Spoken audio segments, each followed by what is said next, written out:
let's start. I like to mix things up with polls and information on the screen and playing. And Paul, the person behind the scenes is Paul Shimming, and he does such a fantastic job of putting everything up. So we have a first poll. It's a true or false. The musical alphabet has 26 letters in it. The musical alphabet has 26 letters in it. True or false? Go. All right, I'll give you 5 more seconds. 3, 2, 1. There are 7 letters in our musical alphabet. Our other alphabet has 26, so the musical alphabet has 7. Could we all say what those letters are, starting with the first letter?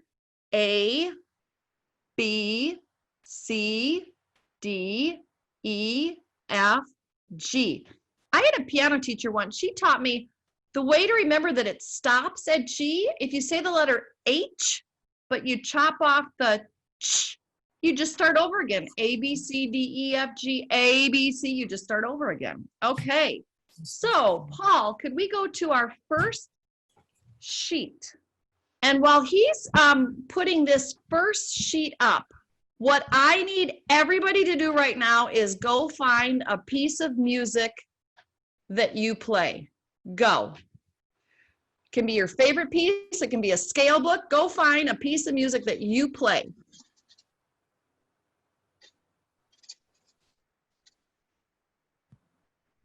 Yep. In fact, everybody hold up your piece of music that you've got. Everybody, I want to see your piece of music that you've got. Go find it. So we should have, Paul, it just says the staff notes and pitches.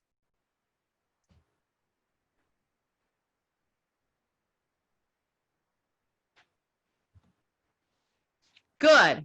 Excellent. I see lots of music popping up there. Okay. So I want your music facing you. What are some of the first things you see as you read your piece of music? Let's see here. Thank you. So we're going to focus on Quinn. I saw your hand pop up first. Could you please unmute yourself? Give me one thing you see. Key signature. Key signature. Somebody else. I need another hand to pop up. Una?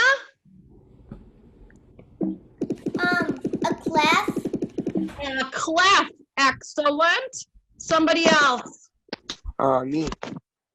You know what? I don't know who that is, but whoever it was, please answer. Go right. Who is this? Manu. Okay, go right ahead. What's something you see at the very beginning? Forte sign. Okay, I need 2 more people. Anybody else see anything? Anybody else see anything at the beginning of the line? Somebody I haven't called on yet. We got some shy people today. That's okay. Adelaide. Crescendos. Okay. There are a lot of symbols. You know, sometimes within a measure, we have up to 10 to 15 symbols. Okay? The first thing we have is a staff, and I need everybody on your sheet of paper, leave your music in front of you. On your sheet of paper, put it in front of you, and I'm going to give you very specific directions what to do. Okay? Sheet of paper, the one that says the circle of fifths. I want you, can you all see what I've done with my paper here? I want you to put 5 dots. 5 dots on one side of your paper. Put 5 dots on one side of your paper. Just up and down, 5 dots. And then across the other side, put another 5 dots. 5 dots, 5 dots. Would you please connect those dots now? Would you please make a staff? That's the first thing we're going to do. Connect the lines. Make your first staff. Okay? With a show of hands, how many lines are on the staff? Go. How many spaces do we have on a staff? Go. How many lines on a staff? How many lines on a staff? Okay? We always start from the bottom, and you know this. You know what? If you ever get super creative and you go, oh my gosh, I just have to write down this tune, just draw your 5 lines. Just draw your 5 lines. You can get back to staff paper at any time. Okay, so we have notes, which either go on the lines or between the lines. And the pitches are the sounds that those notes denote. Okay, Paul, could we please go to our second poll question? True or false, there are 3 different musical clefs. This might be a trick question. Maybe I should rephrase it. There are only 3 different musical clefs.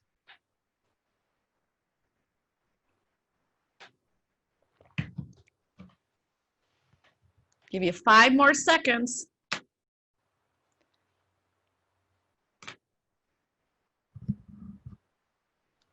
And you know what? That was kind of a trick question because there are actually more than 3 clefs. Raise your hand if you play the violin.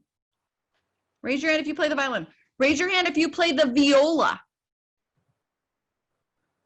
Raise your hand if you play the cello or the bass. Okay, so if you play the violin, you play the treble clef. If you play the viola, you play the what clef?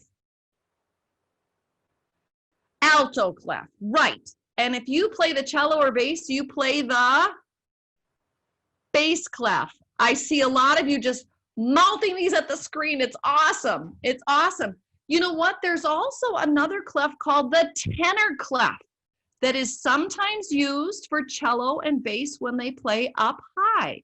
Now, I need, if you are a violinist, I need you in your clef at the beginning of your music to kind of find where there's a letter G hidden in your clef. The treble clef is also called the G clef. Can you see where a fancy letter G is kind of at the bottom? Can you see that? And if you're in the bass clef, can you find where the fancy letter F is, where that came from? We don't have a fancy letter in the alto clef. You just have a fancy clef, period. That's all. But the clef signs just help us to organize. You would never have the violin play in the bass clef. Never, ever in the bass clef. I think when the cellos went super, super high, it would be very difficult to read in that treble clef. So you're going to make sure that your instrument corresponds with the clef. All right. On the back of your sheet of your paper, or where you had your staff line, please draw 5 of your clefs. If you need to look at your music, go ahead, but please draw 5 clefs for your instrument. Okay? So I'm just kind of freehanding my clefs there. I want you to draw 5 clefs for your instrument.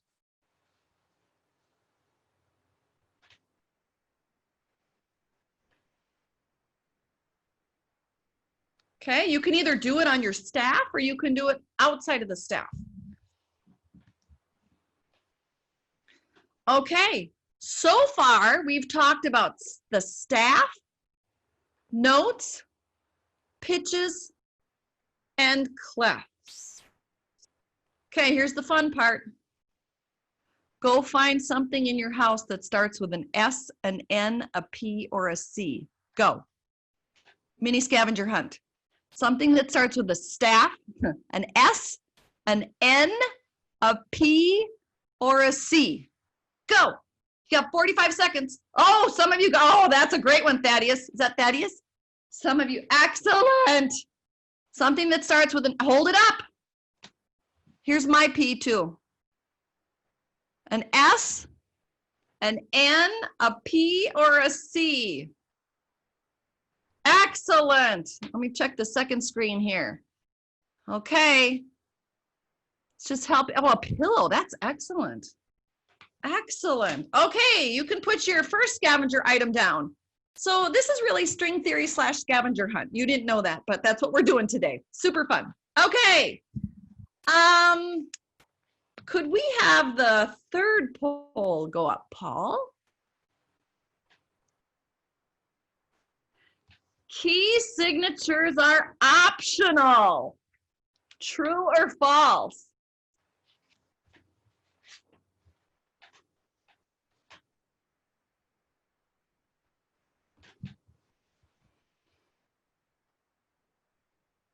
I think I need just maybe 2 more people to vote. Okay. All right, I need everybody to repeat after me. Key signatures are never optional. Go. Are key signatures optional? Can you choose when to do them? It's actually after your clef, after looking at your clef, okay, you've got to look at that key signature. They are never optional. You must always do them. Hey, why do we need key signatures? Why do we need key signatures? Una, your hand is the first one I saw go up. Could you answer that, please? It determines what key you play in. It determines what key we play in. Yeah, and if we have a key signature, those are going to be the primary notes of the scale. Quinn, do you have something to add to that? It also tells us what notes to play. For example, if we're in D major, you had to play C sharp and F sharp. It tells us the exact notes we need to play. Thank you so much.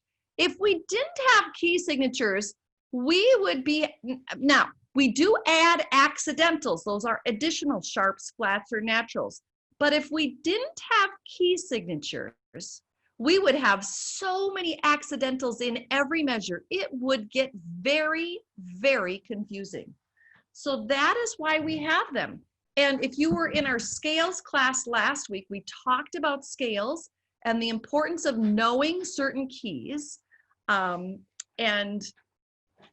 it kind of ties in with what we're going to talk about right now. Okay, so do you all have your circle of fifths sheet? Okay. Could you raise your hand if you are familiar with this term, if you have heard of circle of fifths before? Okay, and I have one more question for you. Could you raise your hand if you know most of your key signatures? Could you raise your hand if you know most of your key signatures? Wow, I'm seeing a good number of hands go up. That is so excellent. All right, so we're going to talk just a little bit about key signatures, just a little bit, not a lot, because we've got a lot of topics to be covering here. But this is where I would encourage you to not try to memorize this. How many of you have ever tried to cram for a test at school? Like a history test or okay? And you crammed and you crammed and you stuffed all that knowledge into your head, and what happens by the next day? Do you remember it, or it's out, it is gone. It's just gone. So this is something I want you to tape it to your stand. I want you to tape this little sheet to your stand. And I want you to just have it there as a reminder that will help you to learn the key signatures. Now, it's called the circle of fifths because every time we go up 5 notes, we add a sharp if we're going to the right, okay? And we're gonna come down, it'll actually be the circle of fourths if we look at the flats. But could everybody find where C is? Look at C major. How many sharps? Show me with your hand how many sharps or flats are in the key of C major. Okay, and a capital letter in music is major, a little letter, a lowercase is minor. How many sharps in the key of G major? How many flats in the key of D major? How many flats in the key of D major? There should be 0. How many how many sharps in the key of D major? 2. So every time we go around 5 notes, we're going to add a sharp, okay? We keep going around this little wheel, okay? The outer ring are the major keys, and the inner ring are the minor keys, okay? And you can see on the outside how many sharps. So here's where it comes, you're gonna play your instrument, okay? I want everybody to get your instrument ready. And I want you to turn your sheet over. Turn your sheet, your circle of fifths sheet over so you can't see what's on there. All right? We're going to start with a C major scale. We're just going up. C major, this is the key you have to know. C major has no sharps or flats. Just listen to it. Here we go. C major, all natural notes. Here we go. C major, 1, 2, C major, go.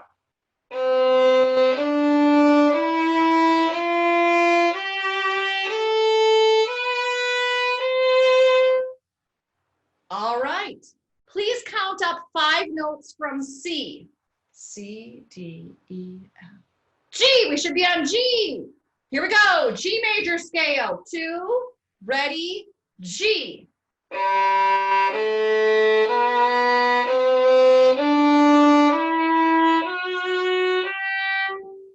And with G major, we added 1 sharp. Count up 5 notes from G. You're not looking at a sheet. Count up. What do we get? I'll give you a hint. Upper strings, you go up 1 string. Here we go. D major has 2 sharps. Ready, go.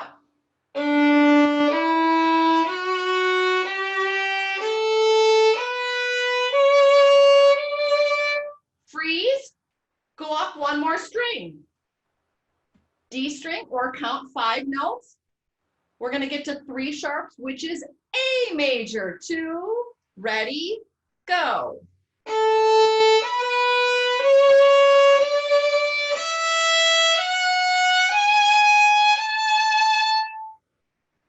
Good. Count up 5 notes. We can't start this one on your E string violins because you're going to run out of strings, but we are going to E. So here we go. How many sharps? Show me with fingers. How many sharps? What number are we on for sharps? How many sharps? 4 or 14? 4. Here we go. 4 sharps. E major. 2, ready, go.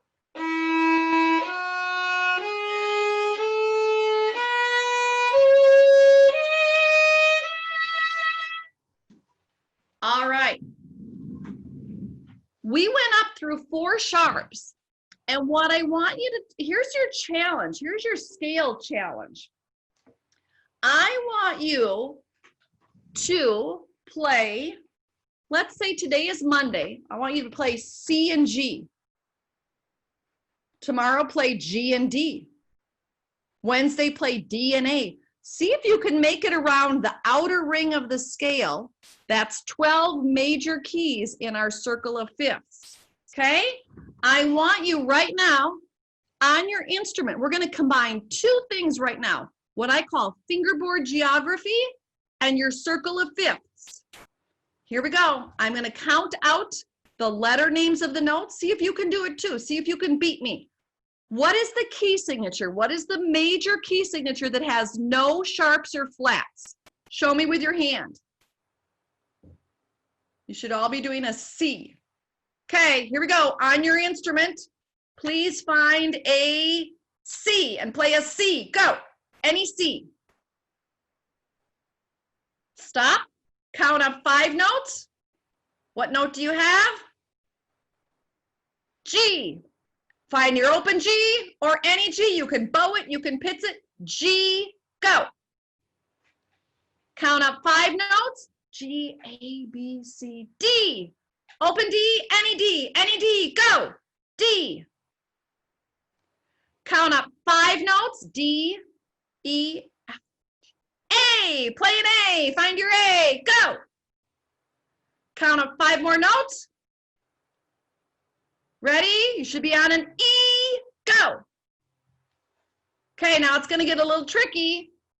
I'm not going to help you. Starting after this one, counting up 5 notes, we have a B. Ready? Go. B.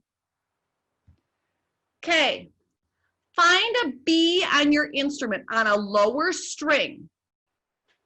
Can you count up 5 notes from there?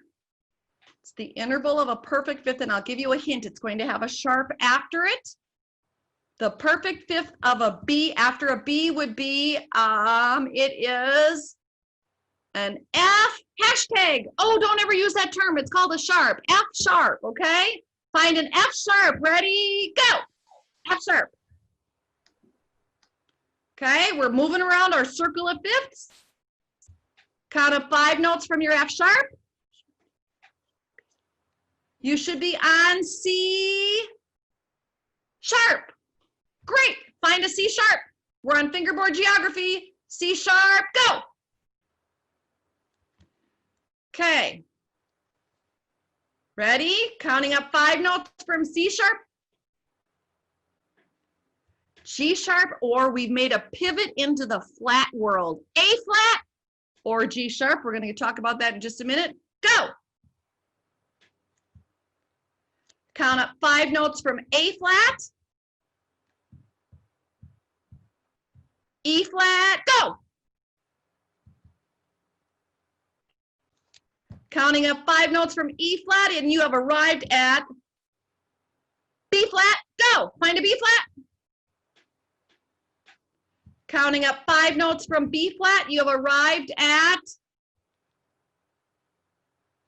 it's the letter that starts, that the phone begins with. The phone begins with the letter F, right?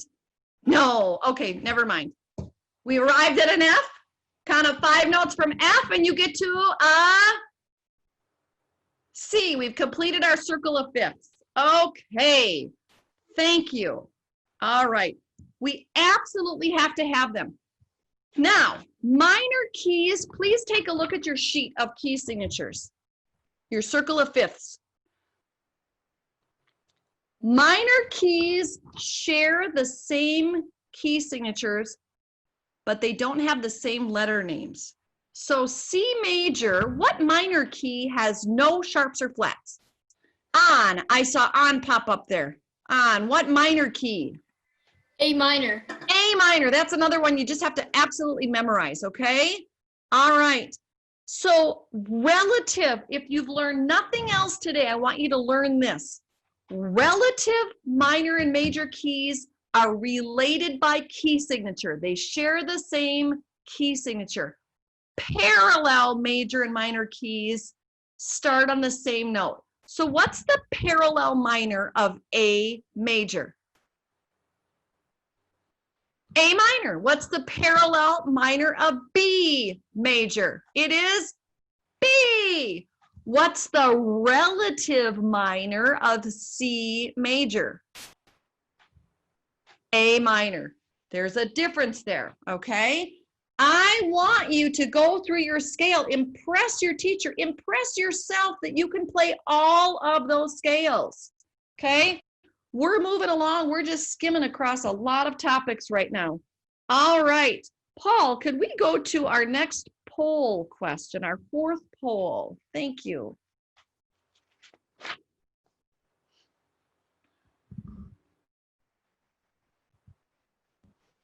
Hey, you guys got this. I love it. Time signatures are never optional. That's 100%. Just like your key signatures, your time signatures are never optional. You absolutely have to follow those directions. It's like, oh, you see a speed. Uh-oh, I see a true there. Time signatures are never optional. They're always mandatory. They must be obeyed, kind of like speeding signs, okay? You know, we can't just kind of pick and choose which of these symbols we want to follow. We have to follow all of them. All right. Who can tell me the difference between simple meter and, well, let me back up, sorry. Raise your hand if you've heard of the phrase simple meter. Simple meter in time signatures. I see about 3 hands popping up. Raise your hand if you've heard of the phrase compound meter. Okay, excellent. I want everybody to just take a look at this for a minute. Time signatures. Key signatures have to do with our keys. Time signatures have to do with the time that we're playing. Simple meter, compound meter. All right. Simple meter is when there is a 4 on the bottom or a 2 on the bottom. Compound meter is when there is an 8 on the bottom. Okay? All right, I'm going to just throw out some time signatures, and then we're going to get to these in just a moment. 2, 4, is it simple or compound? 3, 4. 4, 4. 24, 4. Anybody ever seen a key signature 24, 4? That's really, you know, there is a piece by Telemann. If you're interested, there's a violin suite that's got, it's actually 24-2 is what the time signature is, which is very odd. Okay, how about 6-8, simple or compound?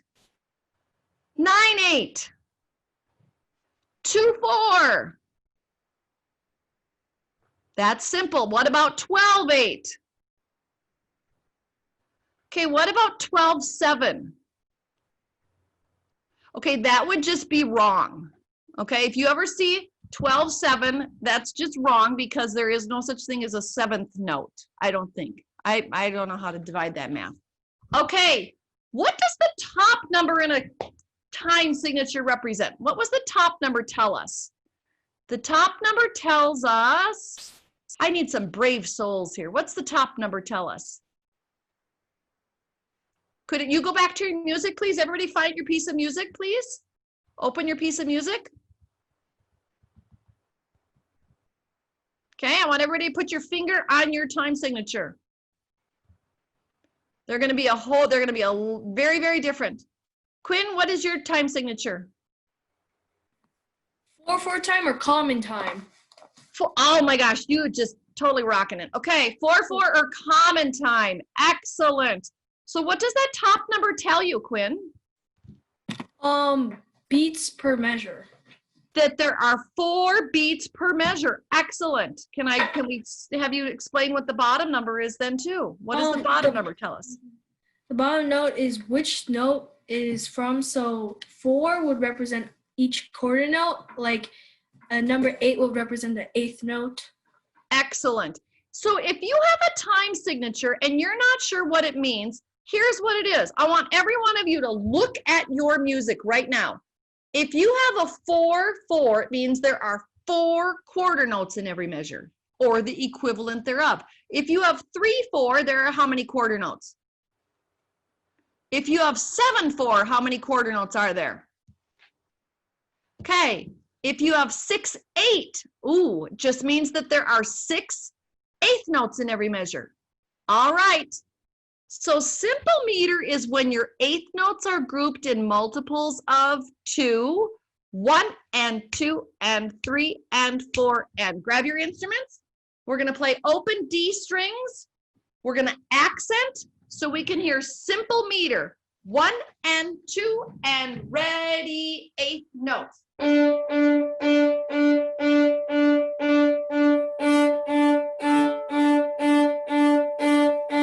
All right, our eighth notes are in multiples of 2. Multiples of 2. We are now going to go to 6, 8, and we're going to think 1, 2, 3, 4, 5, 6. 1, 2, 3, 1, 2, 3. Compound is when our divisions are in multiples of 3. Here we go. Compound meter. 1, 2, 3, 1, 2, go.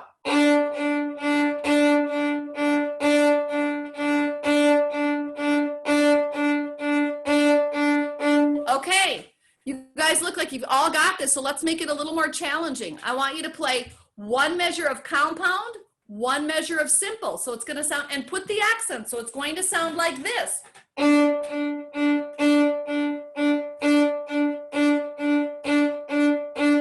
So I want you to do 6, 8, followed by 4, 4, with our eighth note staying the same. Follow me if you'd like to hear where those accents are. Ready? 6, 8, multiples of 3, followed by 4, 4. 1, 2, 3, here we go.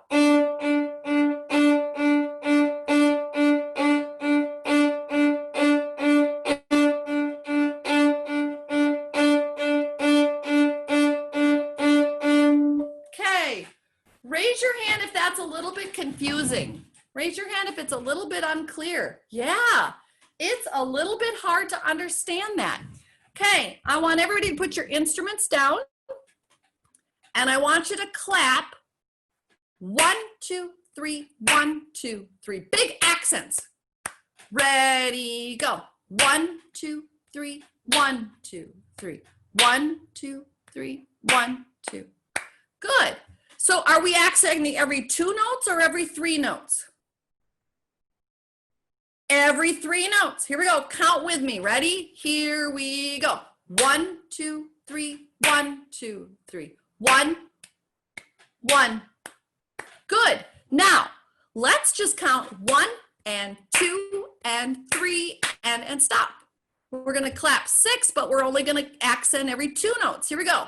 1 and 2 and 3. Here we go. 1 and 2 and 3. Stop. So we're going to first group in 3. 1, 2, 3. 1, 2, 3. Let's do that. Ready, go. 1, 2, 3. 1, 2, 3. Now let's go to simple meter. Let's go 1 and 2 and 3. Go. 1 and 2 and 3. Great. Okay. Okay, let's see how coordinated you are. We're going to snap on the beginning of our notes. So we're going to go 1, 2, 3. 1, 2, 3. 1 and 2 and 3 and. Okay? I think that'll help because we've got different things happening where the accents are. Ready? 6, 8, followed by 3, 4. Watch my hands. Here we go. 1, 2, 3. Ready, go. 1, 2, 3. 1, 2, 3. 1 and 2 and 3. Repeat. 1, 2, 3, 4, 5, 6. 1 and 2 and 3. One more time. 1, 2, 3, 4, 5, 6. 1 and 2 and 3 and. Okay, raise your hand if that was a little more, you understood that a little bit better that time. It was a little less confusing. Yeah, if we can, okay. Sometimes it helps to clap and to say those rhythms.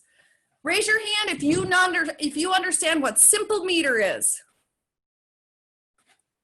It's 8 notes grouped in multiples of 2, 2, 2. Simple is 2. Compound is 3. Say that. Simple is. Compound is. Simple is. Compound is. Excellent. Okay. All right. I have a feeling all of you know what note values are. We're going to just do some very easy review and some math questions. How many of you love math? How many of you, it's not your favorite subject? It's okay. It's totally fine. Okay. We've got some simple math questions. So the question that I said, that I asked in terms of time signatures are optional. They're not optional. Paul, could we go to our 5th poll? I think you're going to understand the pattern here. Rhythms are optional.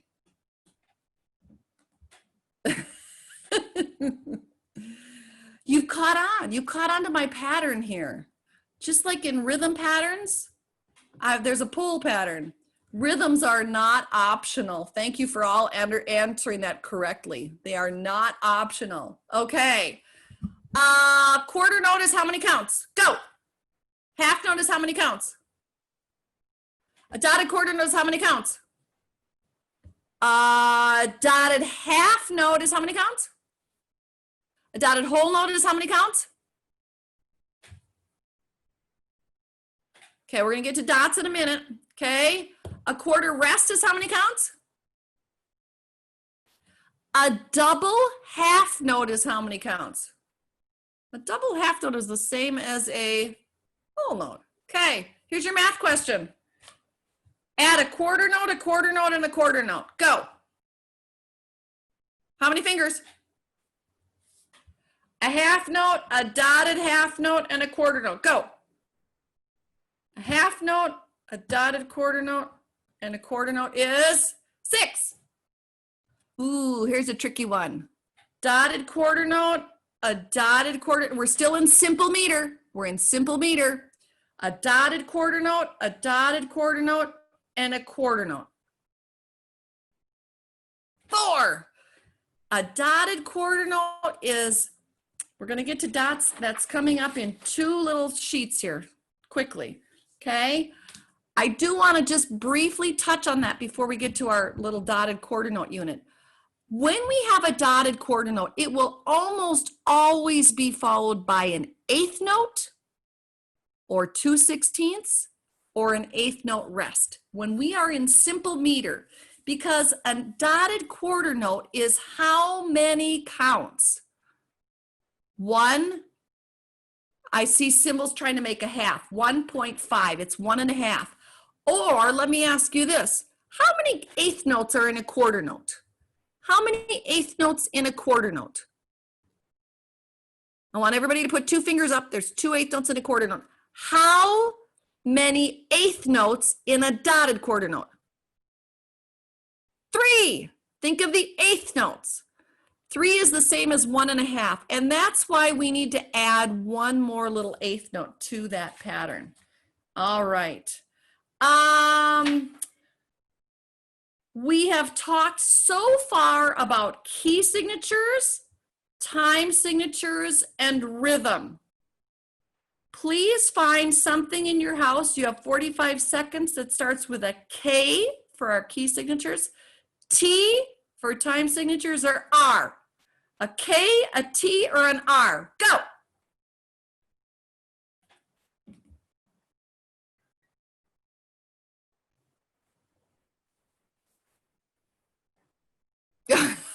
Roman, I like that. That's good. You didn't have to travel very far. Oh, a tea kettle. That's 2 of them. Wow, I love it. Oh my gosh. Okay, I love all these interesting items that are popping up on the screen. It's excellent. Excellent. Okay, put those in front of you. Okay, that was our second scavenger item. All right, Paul, could we start with our 6th poll, please?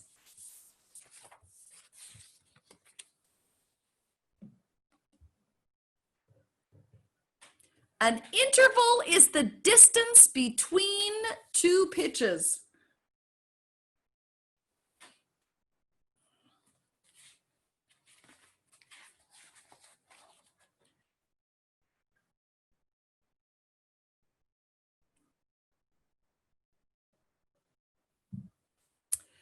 And the answer is, an interval is the distance between 2 pitches. Correct, it is. Hey, wait a minute. Is 2/4 compound meter or simple meter?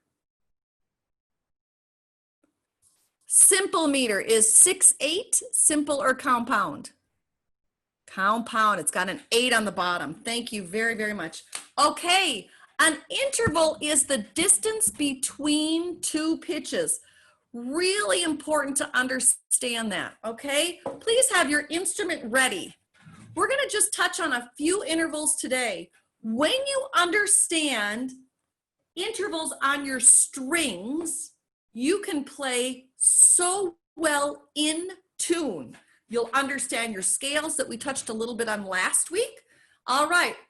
How are your strings, the upper strings, violin, viola, cello, what is the interval that those strings are tuned to? It is the interval of a perfect Arabella. Could you unmute yourself, Arabella? Arabella? A perfect 5th. Thank you so much. A perfect 5th is what your strings are tuned to. All right. Could everybody please play their open D string followed by their open A string? All right. Could you please play those 2 strings together? That perfect 5th.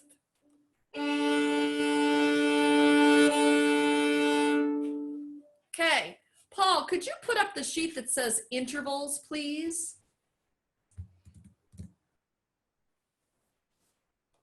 Right now, we are going to just briefly, ever so briefly, touch on these terms right now, okay?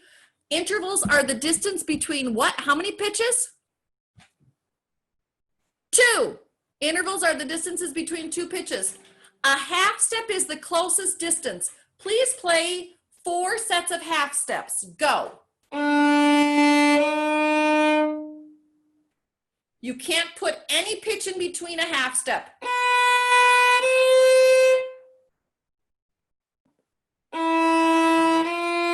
You can't put any pitch in between. All right, whole steps. I know you all know this. Play 4 whole steps. That's 2 half steps, a D to an E to an F sharp, a B to a C sharp.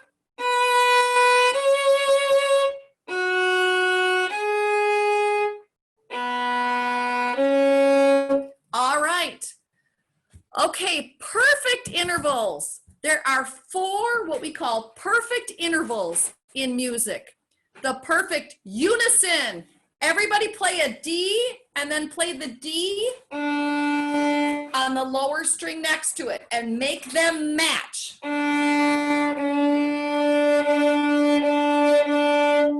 A unison is a perfect pitch. Is this sound like a unison pitch to you? No. Can you please play an open string and then a fingered pitch? If you're playing an A, I want you to play a fingered A next to it.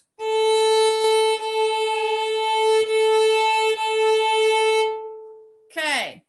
All right. Could everybody please play their open D string followed by their open A string? Okay. With the exception of the basses who go down, that is a perfect 5th. Now, I would like everybody on the upper strings, violin, viola, cello, to put their first finger down on the D string, an E, and play that with your open A string. And see if you can find where that absolutely sounds like it's in tune. See if you can find that. It's called perfect because it sounds like it is resolved. It's perfectly in tune. This doesn't sound very in tune to me. It's kind of stinky. All right. Paul, you can take that screen down. Thank you so much. Yeah, we just don't have enough time to go through all these intervals. I do want to talk for a minute about enharmonic equivalence. Who's heard that phrase before? Enharmonic equivalence. Enharmonic means it sounds, and equivalent means it sounds the same. All right, could everybody please play the enharmonic equivalent of B flat? Go.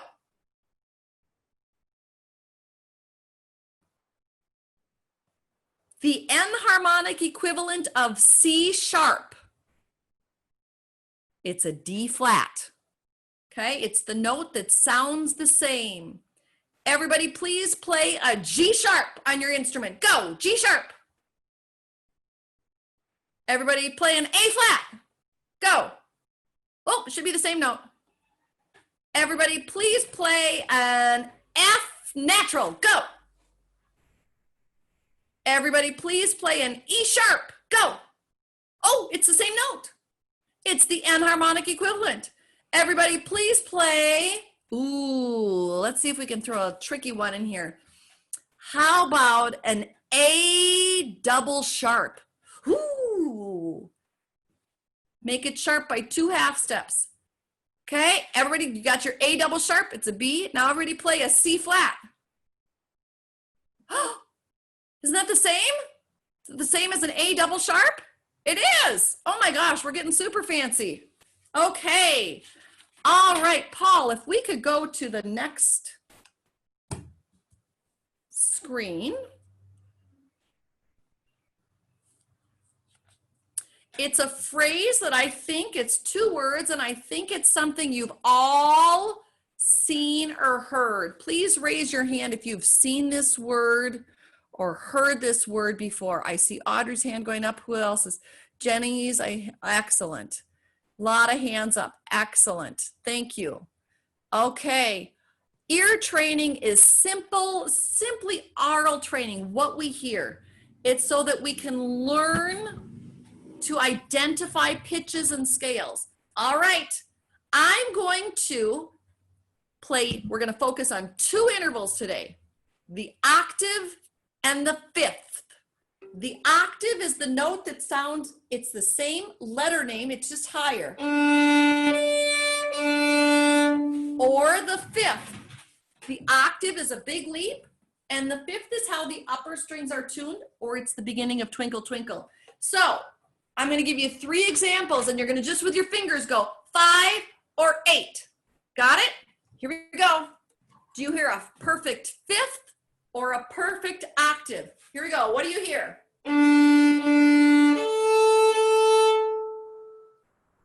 What do you hear?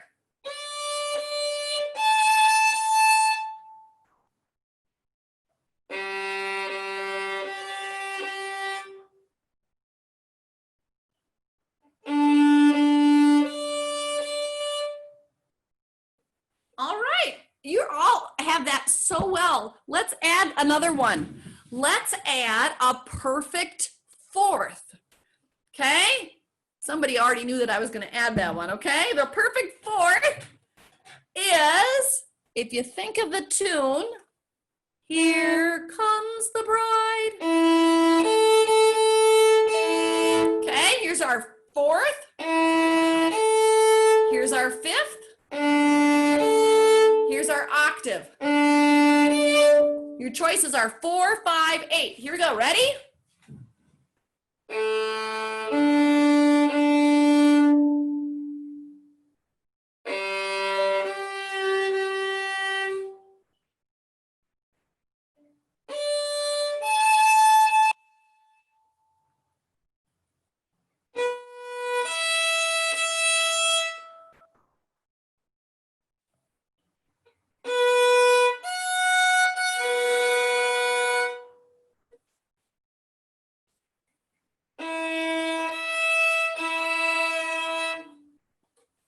That's our octave. Thank you. All right. Wow. If I can just touch on our last couple of things. Oh my gosh, our time is going by so fast. All right. This is just a bonus question. It's not a poll, but how many of you think, I'm going to give you a choice between your left hand or your right hand. How many of you think in string playing, your right hand is the most important? When you play your instrument, how many of you think having really good skills in your right hand is super important? How many of you think your left hand is the most important skill set you can have, okay? I'm gonna ask those questions one more time. All right, so if you think it's the right hand, why don't you in the reaction give me a thumbs up? And if you think it's the left hand, give me the applause. All right, if you think your right hand is the most important in string playing, give me the thumbs up. If you think it's the left hand, give me the applause. All right. Do you know what I'm going to say? I'm going to say it's actually neither. I'm giving you these trick questions today. I'm going to say the most important skill is your ear.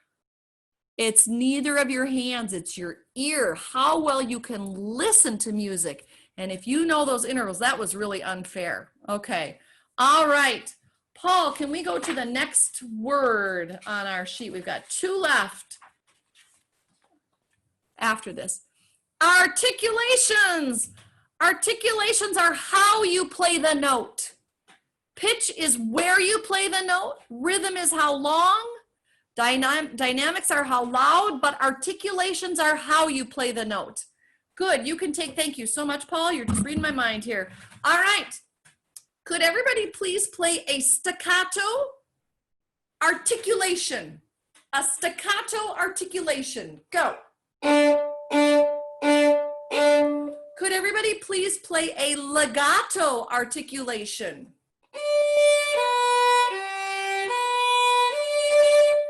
Could everybody please play a marcato? That's a really heavy staccato articulation.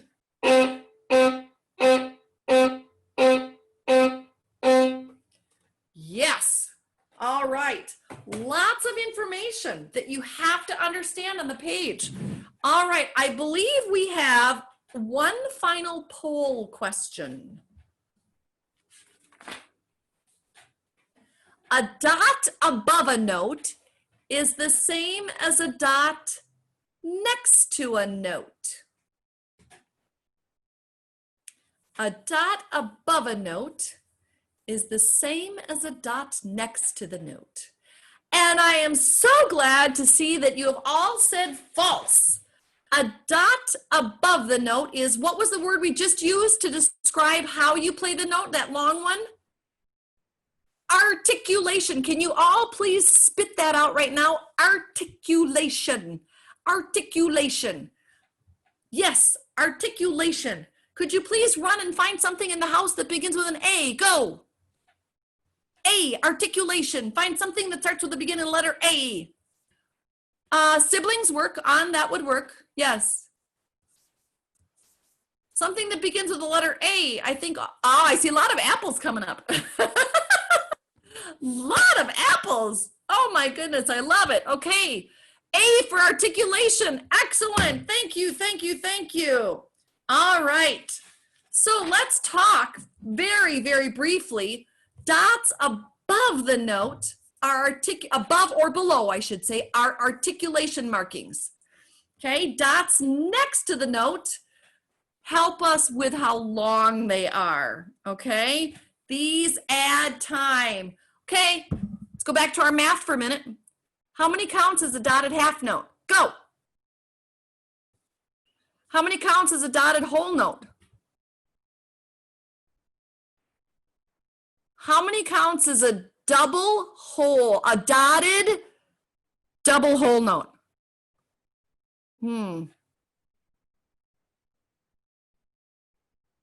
Yes, that's right, 12, okay? I think I did my math right on that one.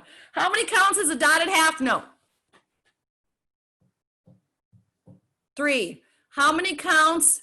Ooh, in compound meter. In compound meter. How many counts is a dotted quarter note? Oh, I see 3s going up. Excellent. Excellent, because the 8th note is the pulse. That is awesome. All right. I have a feeling we are not going to get to our last vocabulary terms. I'm going to try to get to them super, super quickly here. Okay. Go back to your music that you pulled out, the very first thing that you did. Go back to your music. Okay. In your first 2 lines of music, count how many dynamic markings you have. Go.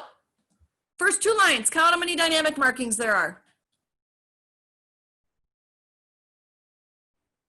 You should have at least 1. Oh my gosh, Adelaide, you have 7 markings in there? Wow. Okay, that's a lot of information. Lot of information. Okay, raise your hand if when you're playing your music, you observe all of the markings. You observe the dots, the dashes, the dynamics, the time signature, the key signature. Excellent. There's a lot of information you have to digest. Okay, couple questions for you. What is the word that you use to describe how you play a note? Not how long it is or what pitch it is. Everybody spit it out. Articulations. All right. Simple meter is when what number is on the bottom, a 4 or an 8? 4. Compound meter is when what number is on the bottom? 8. Could we please clap some compound meter? 1, 2, 3, ready, go.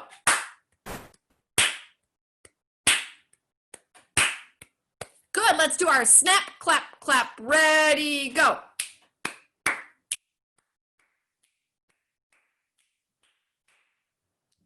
Excellent. Oh my gosh. You guys, our time is already up. Again, there's a lot. We were just kind of doing a little brief survey of all the things on there. Here is my challenge for you. Tape this on your stand. Do not memorize this, but play the scales that go along with it, and you will take it to your heart. You will memorize it inside, and it'll be so much easier. I have a feeling that if you did these scales every day, if you just did 2 and worked your way around this wheel, by the end of the summer, you would know these so well, and you could play just about anything. So that is my challenge for you. All right. I want you to check out where there's some more sessions that we've got. We've got more theory with Ernesto Estagribia. We also have some history classes. And I will send you a recap tomorrow of some of the things that we did. I want to say thank you.